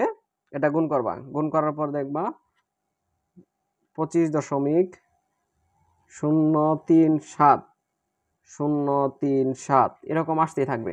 তাহলে এটাকে তোমরা এরকম করে লিখতে পারবা, 25.037, এই শূন্যের উপরে একটা পৌনঃপুনিক চিহ্ন, আর এই 7-এর উপরে একটা ডট, মানে পৌনঃপুনিক চিহ্ন দিবা। এরকম করেই তোমরা লিখতে পারো। আবার ভাগের ক্ষেত্রেও কিন্তু একই। ভাগের ক্ষেত্রে ধরো এটাকে এটা দ্বারা ভাগ করতে হবে, অর্থাৎ এই 4.3 কে এই পৌনঃপুনিক চিহ্নকে এই 5.7 পৌনঃপুনিক দ্বারা ভাগ করতে হবে। তাহলে ভাগ করলে কি হবে? এই 13/3 ভাগ কত? 52/9। তো এটাকে পরে আমরা এই উল্টাই দিব আর কি, 13/3 গুণ 9/52। তারপরে যা আসবে সেটাই, যদি দশমিকের পর রিপিট হতে থাকে তাহলে আমরা এই আগের নিয়মে এভাবে লিখবো। তাহলে আমরা কিন্তু এই গুণ এবং ভাগের ক্ষেত্রে ভাগের জিনিসটা দেখতে পেলাম। এইখানে আরেকটা জিনিস তোমাদের অত ওভারওয়েলমড হতে পারো। এখানে দেখো, এখানে আমরা যেটার উপরে কাজ করতেছি সেটা মেন জিনিসটাই হচ্ছে এই যে অসীম আবৃত্ত। অসীম আবৃত্ত অর্থাৎ অসীম সংখ্যাই কিন্তু এই যে পৌনঃপুনিক চিহ্নযুক্ত সংখ্যা যেগুলো আবৃত্ত, সেটাই হচ্ছে তোমার এই অসীম আবৃত্তের উপরেই সদৃশ, অসদৃশ, আবার প্রথমে এগুলোকে সদৃশ করে তারপরে আমরা যোগ বিয়োগ করব। আর এই এই গুণের ক্ষেত্রে বা ভাগের ক্ষেত্রে সমস্যা নাই, আমরা এই যে সাধারণ ভগ্নাংশ প্রথমে প্রকাশ করে তারপর গুণ ভাগ করব। কিন্তু এই যোগ এবং বিয়োগের ক্ষেত্রে আমাদেরকে সদৃশ করতে হবে, এই এই অসীম আবৃত্ত সংখ্যাকেই সদৃশ করতে হবে প্রথমে, তারপর আমরা একটা নিয়মের মাধ্যমে এই সেগুলোকে যোগ এবং বিয়োগ করতে পারবো। গুণ ভাগের ক্ষেত্রে আমরা দেখালাম। তো চলো এখন আমরা এই যোগ এবং বিয়োগের নিয়মটা শিখব। আচ্ছা, এখন আমরা দেখব এই অসীম অনাবৃত্ত সংখ্যার কি এই বিয়োগ করতে হয় যে, সরি অসীম অনাবৃত কেন, অসীম আবৃত্ত সংখ্যার ভিতরে এগুলো সদৃশ করে যোগ বিয়োগ করতে হয়। তো বিয়োগটাই আমরা দেখি, যোগ করলেও যোগেরটাও দেখবো, সমস্যা নাই। তো যোগ বিয়োগ করার আগে প্রথমে কি করতে হবে, সদৃশ করে নিতে হবে। সদৃশ করার জন্য কি করতে হবে আমরা তো এর আগেও দেখেছি। তো প্রথমে কি করব, 8 পয়েন্ট লিখলাম। এখানে দেখো এই অনাবৃত্ত দশমিকের পর অনাবৃত্তের অঙ্কের সংখ্যা কয়টা, একটা। আর এখানে অনাবৃত্ত অঙ্কের সংখ্যা কয়টা, দুইটা। তাহলে যেটা বেশি সেটাই হবে সেই দুইটাই, অর্থাৎ দুইটা দশমিকের পর দুইটা অনাবৃত্তের সংখ্যা হবে। ঠিক আছে, অনাবৃত্ত এখানে লিখে রাখি। অনাবৃত্তের সংখ্যা হবে কত, 2। আর আবৃত্তের সংখ্যার ক্ষেত্রে লসাগু করতে হয়, এটা কিন্তু আমরা জানি। তো আবৃত্তের ক্ষেত্রে এখানে আছে 2, এখানে আছে দুইটা আবৃত্ত, আর এখানে পুনরাবৃত্তি করছে আর কি। তো এখানে আবৃত্তের হচ্ছে 3, 2 আর 3 এর লসাগু হচ্ছে 6 আবৃত্ত, এখানে হচ্ছে 3, তাহলে লসাগু হবে কত, 6, লসাগু 6। তো এইগুলো বই সাজানো ভাবে সাজিয়ে লেখা আছে, তোমরা খাতায় যখন লিখবে তখন ভালো করে সাজিয়ে লিখবে। তো এইখানে দেখো অনাবৃত্তের সংখ্যা হচ্ছে 2, তাহলে আমরা 8 পয়েন্ট কত, 8.243 এটাকে অনাবৃত্ত হবে কত। আচ্ছা, এখানে একটা শর্টকাট ট্রিক্স ইউজ করতে পারো। এখানে অনাবৃত্ত হচ্ছে কয়টা, সরি এখানে তো আমরা ভুল লিখছি, এটা এখানে অনাবৃত্তের সংখ্যা, আবৃত্তের সংখ্যা হবে কত, সরি প্রথমে অনাবৃত্ত, দুঃখিত, অনাবৃত্তের হবে দুইটা, অনাবৃত্তের দুইটা, ঠিক আছে ঠিক আছে। আর আবৃত্তের হবে 6টা, আবৃত্তের হবে 6টা, লসাগু 6 যেহেতু। ঠিক আছে, এখন দেখো আবৃত্ত আর অনাবৃত্তের যে মোট সংখ্যা এটাই হবে মোট, মানে এই দশমিকের পরে মোট অঙ্ক সংখ্যা আর কি। এখানে 6 2 8টা, তাহলে আমরা প্রথমে 8টা লিখবো আর কি। কত, 2 4 3 4 3 কয়টা হলো, 1 2 3 4 5টা, 4 3 কয়টা হলো, 1 2 3 4 5 6 7, আরেকটা লিখবো 4 3 4। এই পর্যন্ত লেখার পর, বা তোমরা যদি অন্যভাবেও বুঝো সমস্যা নাই, ওইভাবে লিখতে পারো। প্রথমে দুইটা অনাবৃত্ত থাকবে, 2 4, তারপর থেকে আবৃত্ত হবে 6টা, তারপর 3-এর উপরে তাহলে কি হবে, এই পৌনঃপুনিক চিহ্ন দিতে হবে। এখান থেকে 6টা, 1 2 3 4 5 6, এখানে হবে 4। তো এটা হলো কি, আমরা এই সদৃশ করতেছি, অসীম আবৃত্ত সংখ্যাগুলোকে সদৃশ করতেছি। তো সদৃশ করবো, এখন নিচেরটাকে সদৃশ করবো। নিচেরটা 5 দশমিক, এইখানেও দেখি 2 4, ভালোই। আচ্ছা, 2 4 লিখলাম, দুইটাই আছে।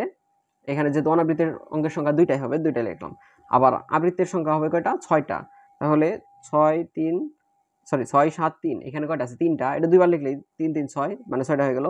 তাহলে 6, আচ্ছা নিচে নিচে লিখি, 6 7 3, 6 7 3, এইভাবে লিখলাম। এখন এটা কিন্তু সদৃশ হয়ে গেল। আমরা যোগ বিয়োগ করার জন্য সদৃশটা দরকার, যেটা আমি সময় নিয়ে এর আগেও তোমাদের বোঝাইছি।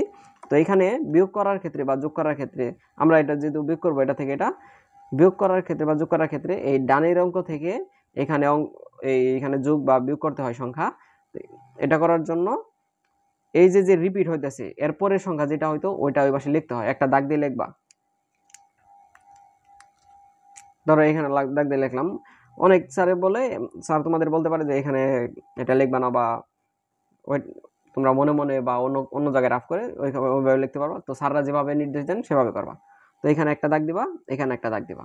দাগ দেওয়ার পর এখানে দেখো এই 4 3 4 3 রিপিট হইতেছিল, 4 3 4 3 4 3 4, এরপরে কত হতো, 3, আমরা 3 লিখবো। ঠিক আছে,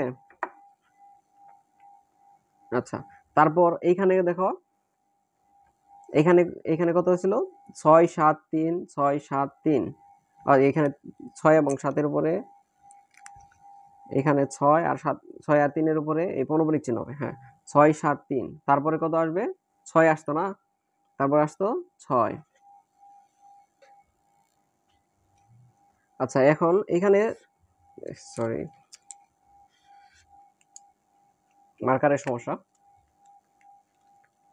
এইখানে দেখো, এখানে বিয়োগ করবা এই 3 থেকে 3 থেকে 6 বিয়োগ করার জন্য এখানে প্রথমে হাতের এখানে তাহলে এটাকে 13 ধরতে হবে, অর্থাৎ 10 যোগ করতে হবে। 13 থেকে 6 বিয়োগ করলে কত থাকে? আমরা তোমাদের এই বইয়ের 12 নাম্বার উদাহরণটা দেখাইতেছি। তো এখান থেকে 3 থেকে 6 বিয়োগ করলে হাতের 1 ধরে নিতে হয় আর কি। তো এখানে 3 থেকে 6 13 থেকে 6 বিয়োগ করলে কত থাকে? 7 থাকে।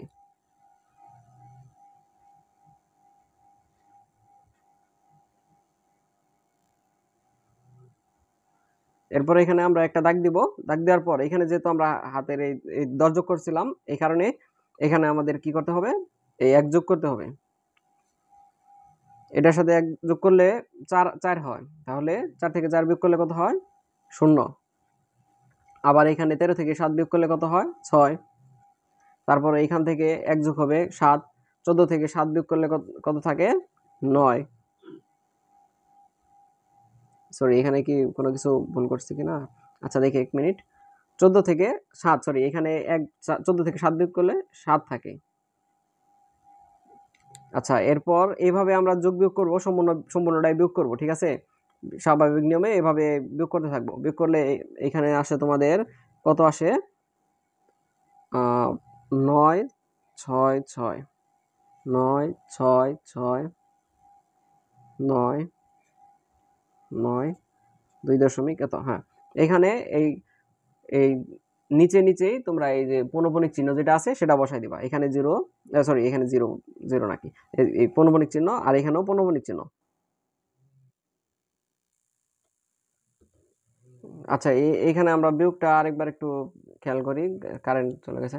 তো এখানে দেখো এই 14, এই 14 থেকে এখানে যে, সরি, প্রথমে 13 থেকে এই 6 বিয়োগ করলে থাকে 7, হাতে থাকলো 1, এখানে আসবে, বিয়োগ হবে।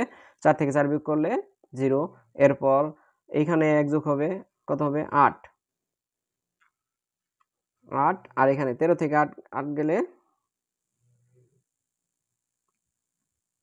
সরি, এখানে তো 6 আসার কথা না? 4 3 4, আর এখানে 6 7 3। 1 মিনিট, আমি দেখতেছি বিষয়টা। আচ্ছা, এইখানে সব ঠিকই ছিল, আমি একটু দেখতে হয়তো বা ক্যালকুলেট করতে ভুল করছিলাম। তো এখানে দেখো, এখানে যে আমরা 13 ধরলাম, 13 থেকে 6 গেলে থাকে 7। এখানে হাতের এক এসে যোগ হবে, এখানে তাহলে কত হবে? এখানে হবে 4। 4 থেকে 4 বিয়োগ করলে 0। আবার এখানে 3 আছে, এখানে 7 বিয়োগ করতে হবে, তাহলে এখানে 10 যোগ করতে হবে আর কি। 13 থেকে 7 গেলে কত থাকে? 6। 7 6 13। আর এখানে এসে কত? 1 যোগ হবে, কত হবে? 7। তাহলে 14 থেকে 7 গেলে কত থাকে? 7। তাহলে এইখানে আবার এক যোগ হবে, কত হবে? 4। তাহলে 13 থেকে 4 বিয়োগ করলে 9। তাহলে এইখানে আবার 1 যোগ হবে 8। তো এখানে 14 থেকে 8 বিয়োগ করলে 6। এইভাবে এই পুরাটাই বিয়োগ করব, ঠিক আছে? বিয়োগ করার পর এই পরবর্তীতে আমাদের উত্তর এই যে এতটুকুই থাকবে, এতটুকুই হবে আমাদের উত্তর। তো এইখানে এই অনেক সময় দেখবা এইটা না লিখেও এখানে 1 বিয়োগ করতে হয় বা 2 বিয়োগ করতে হয়। এটা না করে তোমরা এইভাবে করতে পারো। এখানে শেষে চাইলে আরেকটা করে সংখ্যাও লিখতে পারো। এইখানে আরেকটা, এইখানে। তো এইখানে আরেকটা করে সংখ্যা লিখতে পারো, যেমন 3 4 3 4, আবার কত? 6 7 3 6 7, এরকম করে দুইটা বা একটা করে বিয়োগ করলেই এই ঠিক এইভাবে তোমরা বিয়োগ করতে পারবে। চলো আমরা আরেকটা যোগ করার নিয়ম দেখি। আচ্ছা দেখো, এখানে বলা হয়েছে কি, এই 3.89 উপরে বর্ণপণিক চিহ্ন, দুইটা 8 আর 9 এর উপরে 2.1 7 8, 7 আর 8 এর উপরে বর্ণপণিক চিহ্ন, আবার এই সংখ্যা, এই তিনটাকে যোগ করতে বলা হয়েছে। তো এখন আমরা দেখো ডাইরেক্ট করতে পারি কিভাবে, মানে এবার আর বেশি বোঝাতে হবে না আশা করি। তো 3.89 লিখলাম, সমান চিহ্ন দিলাম, এখানেও সমান চিহ্ন দিলাম, এখানেও সমান চিহ্ন দিলাম, তিনটা আর কি। কত? এখানে 2.178, 2.178, 7 আর 8 এর উপরে অনুপণিক চিহ্ন। আবার এইখানে কত? 5.89 7 9 8, 7 9 8।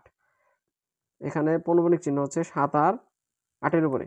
তো এখানে দেখো, এই তিনটার ভিতরে এখানে 3.8 আর 9 এর উপরে পৌনঃপুনিক চিহ্ন আছে। এখানে অনাবৃত্তের সংখ্যা, অনাবৃত্ত অঙ্কের সংখ্যা দশমিকের পরে 0। এখানে অনাবৃত্তের সংখ্যা 1, এখানে 2, অর্থাৎ অনাবৃত্তের সংখ্যা হবে 2। অনাবৃত্তের সংখ্যা 2। আর এখানে আবৃত্তের সংখ্যা, এখানে আবৃত্তের সংখ্যা আছে কয়টা? অর্থাৎ পৌনঃপুনিক চিহ্নযুক্ত সংখ্যা আছে কয়টা? 2টা। এখানে আছে এখানেও 2টা, আবার এখানে আছে 3টা, তাহলে 2 2 আর 3। এটার ভিতরে কয়টা হবে? 1 2 3 4 5 6টা হবে তোমার। সরি, এখানে মানে লসাগু হবে আর কি, লসাগু হবে 6। তাহলে 6 2 8, টোটাল 8টা সংখ্যা আমাদের, 8টা অঙ্ক আমাদের লিখতে হবে এই দশমিকের পরে। এটা মানে বোঝার জন্য আর কি। তো তো এখানে 3.89 যেহেতু রিপিট হবে, 8 9 লিখলাম, 8 9 8 9 8 9, কয়টা? 1 2 3 4 5 6 8 9 7 8, 8টা লিখলাম। এরপর কত? এখানে 2টা, সরি 6টার উপরে 1 2 3 4 5 6, 6টা হবে কি রিপিট বা এই আবৃত্ত, আর অনাবৃত্ত সংখ্যা হবে 2। তো একইভাবে আমরা এটাকেও করতে পারি। 2.1 7 8 7 8, 1 লিখলাম, তারপর 7 8 7 8 7 8 7, এখানে তাহলে 8-এর উপরে আর এখানে 7-এর উপরে থাকবে, আশা করি বুঝতে পারছো। তারপর এখানেও একইভাবে 5.89 8 9 দুইটাই আছে, 7 9 8 7 9 8 7 9 8, এখানে তাহলে কি 7-এর উপরে, দুইটার পর এখানে 7-এর উপরে আর এখানে 8-এর উপরে। তাহলে এখানে তোমাদের যেটা বলছিলাম, এই লাস্টে যে আরো 2টা করে বা 1টা করে লিখবা, 2টা করে লিখলা ধরো। এখানে কত আসছে? 8 9 8 9, এখানে একটা দাগ দিলাম, এখানে একটা দাগ দিলাম, এখানে একটা দিলাম, এখানে লিখলাম কত? 8 9।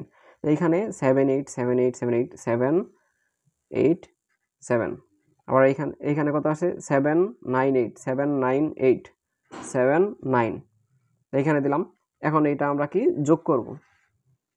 1 মিনিট, আমি মার্কারটা চেঞ্জ করতেছি।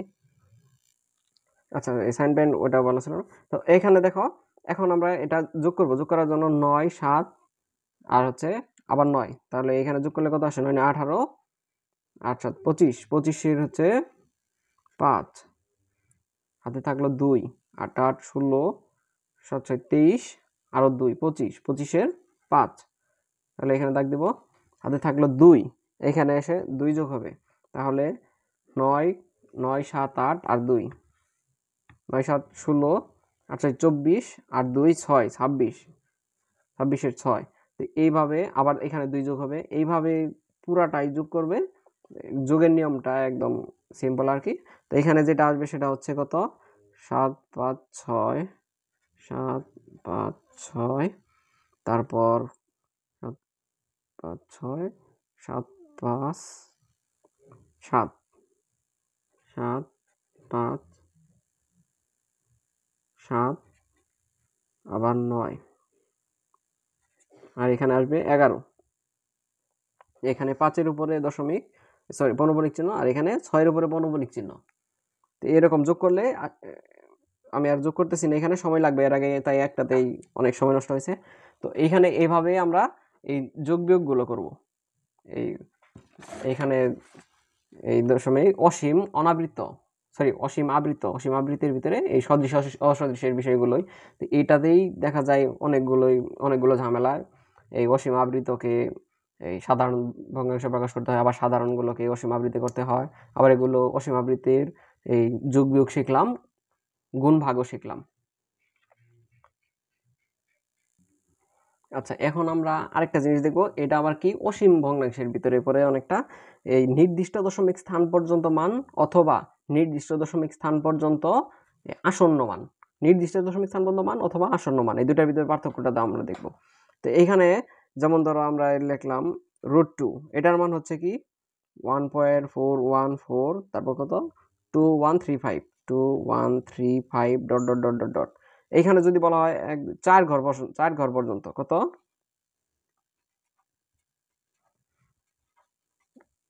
4 ঘর পর্যন্ত, 4 ঘর পর্যন্ত বা 4 দশমিক স্থান পর্যন্ত। আচ্ছা, দশমিক লিখি বা ঘর পর্যন্ত, এটা বোঝার জন্য, আচ্ছা সমস্যা নাই। 4 দশমিক স্থান পর্যন্ত মান। তো এটার 4 দশমিক স্থান পর্যন্ত মান কত হবে? 1 পয়েন্ট, এই দশমিকের পর 4টা অঙ্ক লিখবো, 4142, তাহলে কত হবে? 1.4142। এটাই হবে কি 4 দশমিক স্থান পর্যন্ত মান, ঠিক আছে? অর্থাৎ দশমিক বড় 4টা, কিন্তু আসন্ন মান যদি লিখি, আসন্ন মান 4 দশমিক স্থান পর্যন্ত আসন্ন মান হবে এখানে কত 1.41, এখানে আমরা দশমিকের পর 4টা জিনিস হিসাব করব, মানে 4 ঘর যেহেতু বলছে 4 ঘর দেখব। 1 2 3 4 কত 1 2 3 4 এই 2 পর্যন্ত, ঠিক আছে। কিন্তু এইখানে এই 4 বা যেই ঘর পর্যন্ত বলবে তারপরের যে অঙ্কটা হবে ওই অঙ্কটা যদি তোমার 5 থেকে শুরু হয়ে 5 6 7 5 6 7 8 এরকম হয়, তাহলে এই আগের সংখ্যার সাথে 1 যোগ করতে হবে। যেমন এইখানে তাহলে আসন্ন মান কত হবে 1.4142 হবে, কারণ এর পরের সংখ্যাটা হচ্ছে, পরের অঙ্কটা হচ্ছে 1। এই 1 2 3 4 এইগুলো যদি থাকে তাহলে তোমার এখানে যোগ হবে না, যেরকম আছে ওইটাই নির্দিষ্ট দশমিক স্থান পর্যন্ত মান, আবার আসন্ন মান একই। কিন্তু এখানে যেমন আমি দেখাই, এখানে যদি এরকম থাকতো যে 1.4146 ডট ডট ডট ডট, এটার যদি 4 দশমিক স্থান পর্যন্ত বলা হয়, 4 দশমিক স্থান পর্যন্ত বের করতে বলে এটাকে 4 দশমিক স্থান পর্যন্ত মান, আরেকটা হচ্ছে এই আসন্ন মান। এটা 4 দশমিক স্থান পর্যন্ত মান কত হবে 1 পয়েন্ট, এই দশমিকের পর 4টা নিব, 4 1 2 4 4 1 2 4, এটা হবে 4 দশমিক স্থান পর্যন্ত মান। আবার যদি আসন্ন মান বের করতে বলি, যে 4 দশমিক স্থান পর্যন্ত আসন্ন মান, এখানে 1.412 তিনটা লিখবো, আর পরের যেটা আছে তারপরের অঙ্কটা আমরা দেখবো। এই যে এখানে 4টা তো দেখবোই, পরের যেটা অঙ্ক আছে এটা হচ্ছে 6, এটা কিন্তু ওই 5 6 7 8 অর্থাৎ 4-এর চেয়ে বড়। 1 2 3 4 0 থেকে 1 2 3 4 এগুলো হলে সমস্যা নাই, কিন্তু যদি 6 থাকে বা 5 থাকে 5 6 7 থাকে, তাহলে এই আগের লাস্টের অঙ্কটার সাথে 1 যোগ করতে হবে, যে দশমিক স্থান বন্ধই বলবে। তাহলে এখানে 4-এর সাথে 1 যোগ করতে হবে, তাহলে হবে 5। তাহলে 4 1 2 5, 1.4125 এটা হবে আসন্ন মান। এইখানে হচ্ছে তাহলে নির্দিষ্ট দশমিক পর্যন্ত স্থান, নির্দিষ্ট দশমিক পর্যন্ত মান আর আসন্ন মান, এই জিনিসটা দেখলাম। এখন আর কয়েকটা জিনিস বাকি আছে।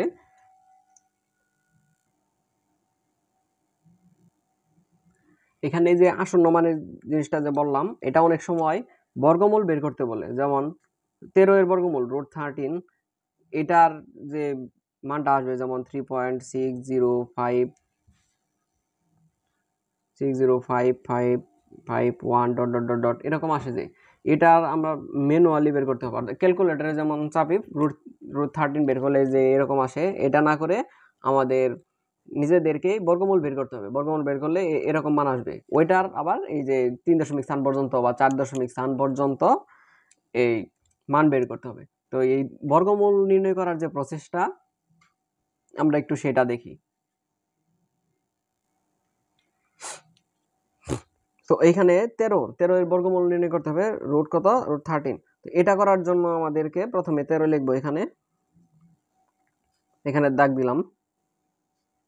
তো এমন একটা সংখ্যা লিখতে হবে যেটার বর্গ করলে বা মানে এইখানে যে সংখ্যা লিখবো এখানেও একই সংখ্যা লিখতে হবে, তাহলে ওই দুটো আবার গুণ করলে যেন এই 13-র কাছাকাছি যায় অনেক। যেমন যদি 3 লিখি বা 2 লিখি, 2 লিখলে 2 গুণ 2, এখানে 2 লিখলে এখানে 2 লিখতে হবে, 2 দুগুণে আসবে 4। আবার যদি 3 লিখি, 3 3-কে 9, 3 3-এ 9, আবার 4 4-এ 16, 16 বেশি হয়ে যায়, তাহলে 3 3 3 পারফেক্ট আছে, তাহলে এখানে লিখলাম হলো 3, ঠিক আছে। 3 লেখার পর এখানে লিখলাম 3 3 3-কে 9, তাহলে বাকি থাকে কত 4 দিলাম। এইখানে যে সংখ্যাটা লিখবো এটার দ্বিগুণ এখানে আসবে, এটার দ্বিগুণ কত 6, এইখানে লিখলাম 6। এখন এইখানে দেখো এই যে কোনো সংখ্যা যদি এখানে একটা লিখি, এখানে যে সংখ্যা লিখবো এখন এখানেও একই সংখ্যা লিখতে হবে। এখানে যদি 1 লিখি তাহলে এখানে হয়ে গেল 61, 61 গুণ, এখানে যদি 61 গুণ 1 মানে 1 লিখছি যেহেতু, তাহলে 61-কে 61 বেশি হয়ে যায়, তাহলে এখানে আমাদের এটা যায় না, তাহলে একটা দশমিক দিলাম। দশমিক দেওয়ার পর কত আসবে 0। আচ্ছা, এইখানে আরেকটা জিনিস আমি ঠিক এখানে তোমাদের বোঝাই নাই, সেটা হচ্ছে এখানে 2টা শূন্য আসবে। তো এইখানে এই জিনিসটা একটু পরে দেখা দিছি। তো আচ্ছা, পরে না এখনই দেখাই। এইখানে দশমিক 13 যেহেতু আছে, 13-কে এরকম করে লিখতে হবে, যেটারই বর্গমূল বের করতে বলবে সেটাকে এরকম যদি থাকতো, যদি এটা এরকম থাকতো, যে যদি এরকম থাকতো এই কত, যেমন ধরো 7.823145 6 এরকম থাকতো, তাহলে এটাকে 8 ঘর দশমিকের পর 7 8 বা 10 ঘর এরকম জোড়া আকারে লিখতে হতো, 1 2 3 4 5 6 7, ধরো এরকম একটা সংখ্যা দেওয়া আছে, আমি দশমিক ডট ডট দেওয়া আছে, আমি এখানে একটা জিরো দিলাম, মানে সরি এখানে সসীম সংখ্যায় দেওয়া আছে, ধরো এখানে একটা জিরো দিয়ে দিলাম, তাহলে লাস্টের যে দুইটা আছে, লাস্টের এখানে দুইটা, এখানে দুইটা, এখানে দুইটা, এখানে দুইটা, এরকম করে জোড়া আকারে থাকতে হবে। তাহলে এখানে যদি আমি 13-এর উপরে দশমিক দিয়ে 00 দিই, 0000 এরকম দিলে তো কোনো প্রবলেম নাই। তাহলে এখানে জোড়া আকারে থাকবে, আর এখানে যখন একটার বদলে আরেকটা সংখ্যা নামাবো তখন এই জোড়াই নামবে। তো এই দশমিকের পর এখানে যেহেতু এই 6-এর পর 61 এইভাবে যায় না, তাহলে এখানে প্রথম জোড়াটা নামবে, প্রথম জোড়া নামবে। তাহলে প্রথম জোড়া কত? 400। তাহলে এখন 6-এর সাথে এখানে 2 দিলাম, 62, আর তাহলে 2 দিয়ে গুণ করা হবে, 62 গুণ 2 যত আসে। তো এরকম করে দেখা যাবে যে এখানে 6 দিতে হবে, 6, 63 গুণ 6, এখানে 6 বসাতে হবে, 63 গুণ 6, এটা আসবে কত? 396, 396। তো এইখান থেকে এটা বিয়োগ করলে আসবে এখানে আবার 4। তো এইখানে আবার দাগ দিব, দাগ দেওয়ার পর এখানে এটার 36-এর দ্বিগুণ, এখানে দশমিক চিহ্ন হিসাব করতে হবে না, 36-এর দ্বিগুণ আনতে হবে। 36-এর দ্বিগুণ কত? 72, 72। এখানে আবার দেখা যায় না, যেহেতু দশমিক সংখ্যা দিয়েছি এই কারণে আমরা শূন্য বসাইতে পারবো। 00 বসলো, 400, এখানে 72 গুণ 1 যদি দেই, এখানে 1 বসাই, তাহলে এখানে 1 বসাতে হবে, আবার এটাকে গুণ করতে হবে, অর্থাৎ 700 কত, তখন 700 কত হবে? 721 হবে গুণ 1, তাহলে 400-র বেশি হয়ে যায়, এটা যায় না, এই কারণে আমরা এখানে আবার 0 দিব, 0 দিয়ে আরো দুইটা শূন্য নামবে। ঠিক আছে? এখানে যদি এই যে এরকম থাকতো তাহলে হয়তো এই যে পরের একটা জোড়া নামতো, এরকম জোড়া জোড়া আকারে করতে হবে। তাহলে এখানে এটা আসার পর এখানে দেখা যায় যে আমরা যদি কত আছে, আচ্ছা এইখানে একটা 0 দিলাম, এখানেও 0 দিতে হবে, এখানে যে 0 দিলাম এখানেও 0 দিতে হবে। এটা তো লজিক, বললামই তো। এখানে যদি 6 দিলাম, এখানেও 6 দিয়েছি, এখানে আবার এখানে 0 প্রথমে এটা দেওয়ার পর যায় না, পরে আবার 0 দিলাম, এখানেও 0 দিতে হবে। দেওয়ার পর এখানে যদি আমরা 0 দিই, এই 0 আসবে, এটা লিখলাম না। তারপরে আবার যদি এখানে আমরা যদি 1 দেই, আবার 1 দিয়ে গুণ হবে, এটা দেখা যায় এটার অনেক কম। তো তোমরা একটা কাজ করতে পারো, প্রথমে এই যে √13, যেটা √13, এটা ক্যালকুলেটর বের করবা, ক্যালকুলেটর বের করে দেখবা এটার মান হচ্ছে কত? 3.6055551 dot dot dot dot dot এরকম আসবে। তো এরকম আসলে আমরা তাহলে এটা দেখে দেখে জাস্ট বসাবো আর কি, এটা ফর্মালিটি।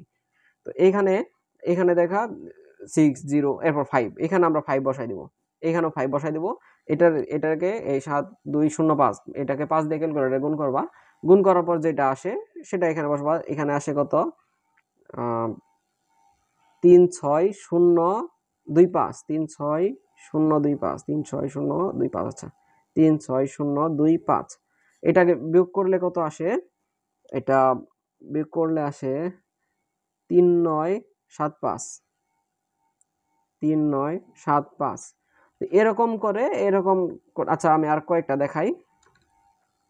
এখানে দাগ দিলাম, এই 3605, 3605 যেটা আছে, 3605 গুণ 2, এটা আসে 7210, 7210 গুণ করলাম আর কি, এই যে 3605 আর কি, 3605, এটাকে 2 দ্বিগুণ করতে হবে, এখানে দ্বিগুণ করার পর এইখানে দেখা যায় যদি 1 বসাই, তারপরে ওইটার চেয়ে এটা বড়, তাহলে এখানে আবার কি করতে হবে?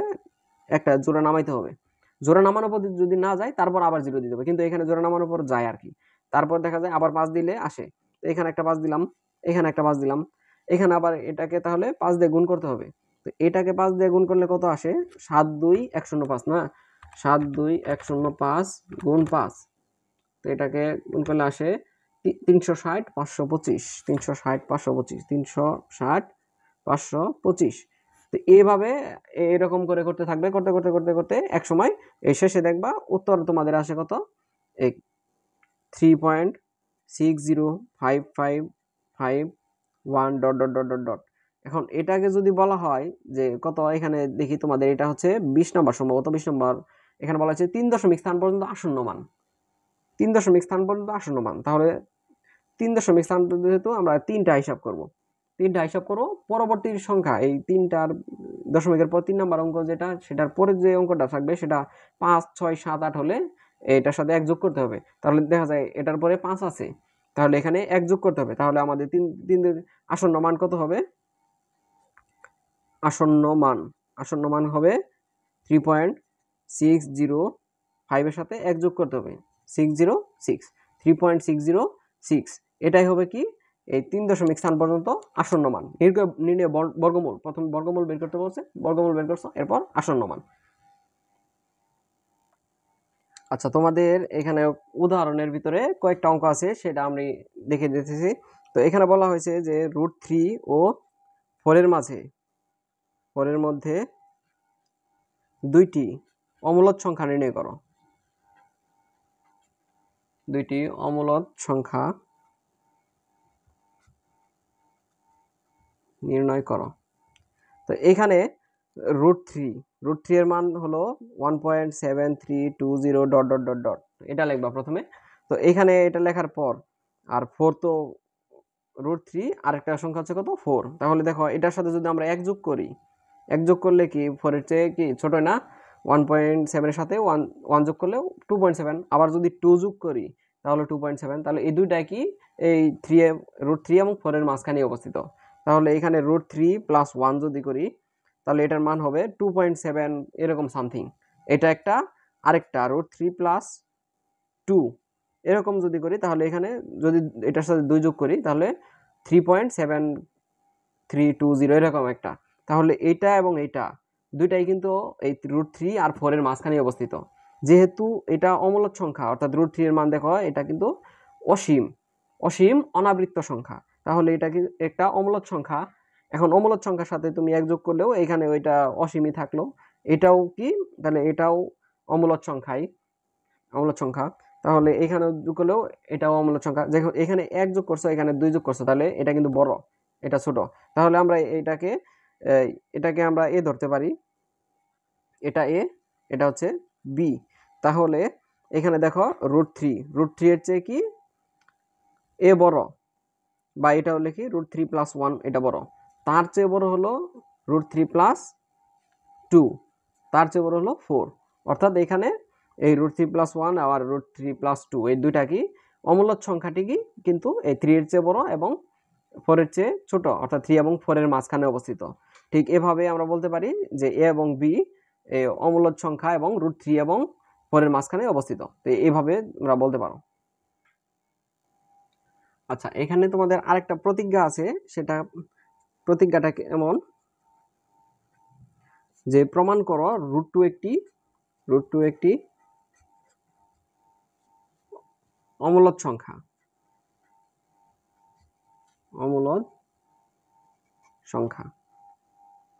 আচ্ছা, এইখানে আমরা প্রথমে এটা যৌক্তিক, এখানে বলা হয়েছে যে যৌক্তিক প্রমাণের সমাপ্তি হিসেবে একটা চিহ্ন ইউজ করছে। অর্থাৎ এখানে যৌক্তিক প্রমাণ হিসেবে আমরা ধরে নিব যে এটা √2 একটা মূলদ সংখ্যা। যদি এটাকে মূলদ সংখ্যা হিসেবে প্রমাণ করতে না পারি তাহলে √2 একটা অমূলদ সংখ্যা। তা আমরা এইভাবে করব, ধরি কি √2 কত p/q, অর্থাৎ এটাকে p/q আকারে প্রকাশ করা যায়। অর্থাৎ একটা মূলদ সংখ্যা, এটা আমরা ধরলাম যেখানে কি p, q গ্রেটার দেন 1 এবং কি এরা হবে কি সহমৌলিক সংখ্যা।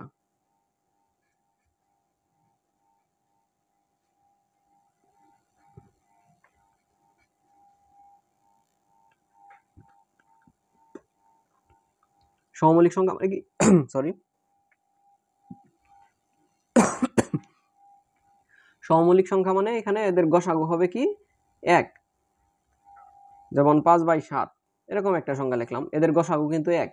এরকম p এবং q একের চেয়ে বড়, আর এগুলো হবে কি সহমৌলিক সংখ্যা। ঠিক আছে, তো এখন এটাকে আমরা কি করতে পারি, এটাকে আমরা বর্গ করি ধরো, তাহলে 2 = p²/q।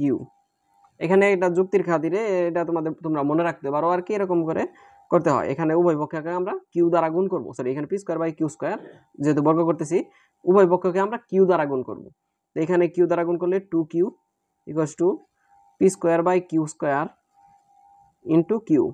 এটা এখানে কাটা যাবে, নিচে কিউ থাকবে শুধু, অর্থাৎ এখানে থাকবে হচ্ছে 2q × p²/q এরকম থাকবে।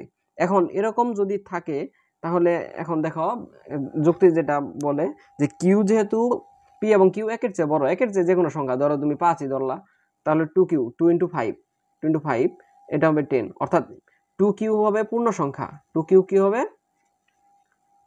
পূর্ণ সংখ্যা। আবার পি স্কোয়ার বাই কিউ এটা কি পূর্ণ সংখ্যা হয় কিনা দেখো।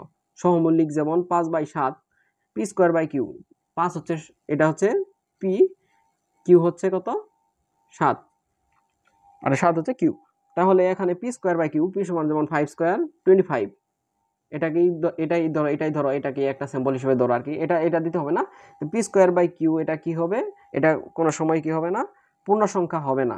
যেমন পি স্কোয়ার কত 25 স্কোয়ার 25 বাই, এখানে নিচে হচ্ছে 7, 25/7 এটা কি পূর্ণ সংখ্যা হবে না। এখানে লিখবা যে পি স্কোয়ার বাই কিউ, এটা লিখতে হবে না, পি স্কোয়ার বাই কিউ পূর্ণ সংখ্যা না, পূর্ণ সংখ্যা না বা পূর্ণ সংখ্যা নয়। তাহলে অর্থাৎ এখানে আমরা কি করতে পারি, যে এখানে আমরা বলতে পারি যে 2q not equals to p square by q, অর্থাৎ 2q P square by Q এর সমান হতে পারে না, কারণ এটা পূর্ণ সংখ্যা যদি হয় 2q, আর যেমন এই যে এখানে যে কোনো একটা একের চেয়ে বড় যে কোনো সংখ্যাকে 2 দ্বারা গুণ করলে সেটা তো পূর্ণ সংখ্যা হবে। পূর্ণ সংখ্যা, এটা পূর্ণ সংখ্যা আবার এটা পূর্ণ সংখ্যা হলো না, তাহলে এই দুটা তো সমান হতে পারবে না। তাহলে এখানে আমরা কি বলতে পারি যে √2কে পি বাই কিউ আকারে প্রকাশ করা যায় না। কেন যায় না? কারণ এই যে এখানে দেখলাম এটা পূর্ণ সংখ্যা আসে, আবার এটা যদি আমরা এটাকে মূল সংখ্যা ধরলে আর কি, ধরলেও এখানে এটা আসে পূর্ণ সংখ্যা, আবার ডান পাশেরটা আসে এই পূর্ণ সংখ্যা হয় না আর কি, দশমিক আসে হয়তো বা। তাহলে এখানে এটাকে পি বাই কিউ আকারে প্রকাশ করা যায় না। সুতরাং √2 একটি কি অমূলদ সংখ্যা, √2 একটি অমূলদ সংখ্যা।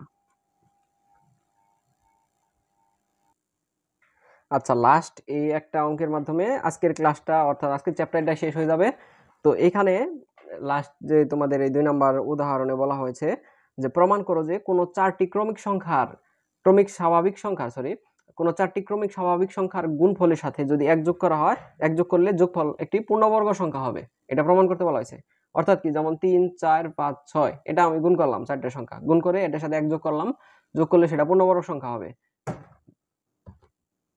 যেমন কত 3 গুণ 4 গুণ 5 গুণ 6, এটা করে এটার সাথে 1 যোগ করলাম, তাহলে এটা কত আসে 3 গুণ 4 গুণ 5 গুণ 6, এটা আছে 360 যোগ 1 361,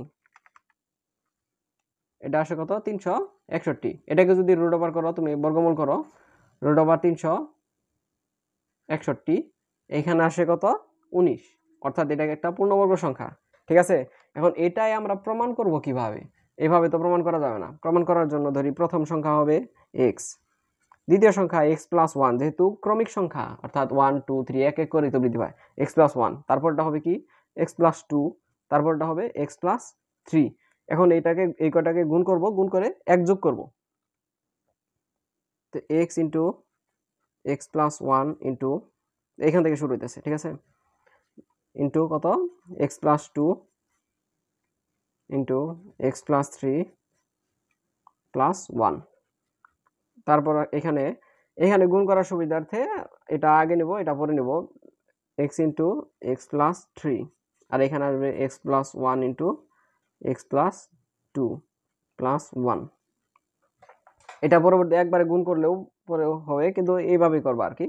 এইটা অনেকটা মুখস্থ টাইপের, আবার অনেক সময় করতে করতে অঙ্ক করতে করতেই বোঝা যায় যে কিভাবে করতে হবে। তো এখানে গুণ করলে কত আসে এক্স স্কোয়ার প্লাস এটার সাথে এটা গুণ করলাম, ধরো এক্স স্কোয়ার প্লাস 3x, তো এই দুটা গুণ করা শেষ। আবার এই দুটা আমরা গুণ করি, এই দুটা গুণ করলে কত আসে এক্স আর এ গুণ করলে এক্স স্কোয়ার, এই এক্স এর সাথে 2 গুণ করলে কত আসে 2x প্লাস, আবার এই 1 দিয়ে এটাকে গুণ, তাহলে এখানে 1 দিয়ে গুণ করলে x কে গুণ করলে x প্লাস 1 দিয়ে 2 গুণ করলে 2, এটা হলো প্লাস 1। এখানে তাহলে কত আসে x square plus 3x into, এখানে দেখো x স্কোয়ার প্লাস, এখানে আসে 2x প্লাস 1 অর্থাৎ 3x প্লাস 2, এখানে এটা গুণাকার থাকবে, তারপরে প্লাস 1, এইভাবে গেল। তাহলে এইখানে দেখো এটাকে আমরা শর্ট করার জন্য x স্কোয়ার প্লাস 3x আছে, এখানেও x স্কোয়ার প্লাস 3x আছে। আমরা যদি এখানে লিখি যে ধরি x square plus 3x equals to a, বই এ দেওয়া আছে, আমরা এই ধরলাম ধরো, বা অন্য কিছু ধরতে পারো p q m n, এই ধরলাম, তাহলে এখানে এটার মান হবে কি a ইন্টু এখানে a প্লাস 2, এটা কি এটার সাথে গুণাকারে আছে, তারপর হচ্ছে প্লাস 1। ঠিক আছে, এখন এটা আমরা গুণ করে দিলাম, এ আর এ গুণ করলে কি আসে এ স্কোয়ার প্লাস এ দিয়ে এই 2 কে গুণ করলে 2a plus 1 a square plus 2ab plus b square, এটার সূত্র কিন্তু পড়ে। তাহলে এখানে কি a প্লাস 1 হোল স্কোয়ার, এটা কিন্তু এসে যায়। এরপর আমরা এর মান বসাবো, এর মান কি x square plus 3x, x square plus 3x plus 1, এটার উপরে হোল স্কোয়ার। তাহলে এইখানে দেখা যায় যে একটা কি পূর্ণবর্গ সংখ্যা। এই অঙ্কটার মাধ্যমে তাহলে আমাদের এই চ্যাপ্টার শেষ হয়ে গেল। তোমরা যারা এই শেষ পর্যন্ত ক্লাস করলা তাদের অসংখ্য ধন্যবাদ, এবং শেষ পর্যন্ত যারা ক্লাসটা করবা অবশ্যই কমেন্ট করে জানাবা এবং তোমাদের বন্ধুদের সাথে শেয়ার করবা। তো দেখা হচ্ছে পরবর্তী ক্লাসে। এর পরবর্তী ক্লাসে ইনশাল্লাহ এই অনুশীলনীর যে অঙ্কগুলো আছে সেগুলো সলভ দিতে পারি বা অন্য কোনো চ্যাপ্টার নিয়ে আসতে পারি। তো সেটা পরবর্তীতে আপডেট জানিয়ে দেবো। তো দেখা হচ্ছে পরবর্তী ক্লাসে। সে পর্যন্ত সকলেই ভালো থাকো, সুস্থ থাকো। আল্লাহ হাফেজ।